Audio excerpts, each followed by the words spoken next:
43 દિવસમાં ફાંસીની સજા, રાજકોટ કોર્ટનો ઐતિહાસિક ચુકાદો. દીકરીઓ પર હાથ ઉઠાવનાર માટે દયા નથી, માત્ર કડક સજા. રાજકોટ જિલ્લાના આટકોટમાં સગીરા પર થયેલા દુષ્કર્મ કેસમાં ઐતિહાસિક ચુકાદો આવ્યો છે. આજે 40મા દિવસ પર ગુનેગારને ફાંસીની સજા અપાવવામાં ગુજરાત સરકારને સફળતા પ્રાપ્ત થઈ છે. રાજકોટની સ્પેશિયલ પોક્સો કોર્ટ રાજકોટે દુષ્કર્મી રહેમસિંહને ફાંસીની સજા સંભળાવી છે.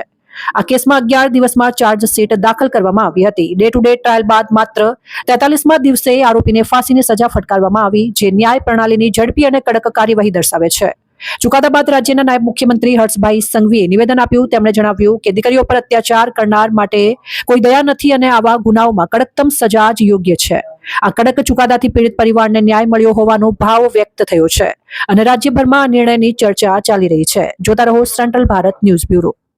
હમણાં આજે જે દીકરીને ન્યાય મળ્યો છે, આ ન્યાય માત્ર એક દીકરી કે દીકરીના પરિવાર પૂરતો નથી.